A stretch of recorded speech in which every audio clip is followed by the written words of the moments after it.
Salah dengar baik-baik ti papa. Oh, iya, ti papa akan menjelaskan bagaimana ti mama Lisahla itu dengan ti papa itu bagaimana supaya ti salah tahu. Ti salah tahu kalau ti papa mau marah pati mama, ti papa yang akan minta maaf. Minta maaf. Ti Sahla lihat baik-baik. Ini papa. Ini mama Lisahla. Kalau ti papa ada salah, ti papa langsung minta maaf. Pasti ti Sahla lihat baik-baik. Tapi kalau ti mama Lisahla mau marah, dia tidak langsung meminta maaf ti papa. Masih begini. Itu kan sudah dekat minta maaf kan ti mama, tapi tidak langsung minta maaf ti mama lagi begini.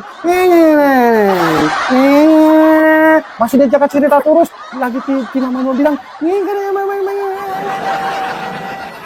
akhirnya mulai mau dekat meminta maaf ti mama kan.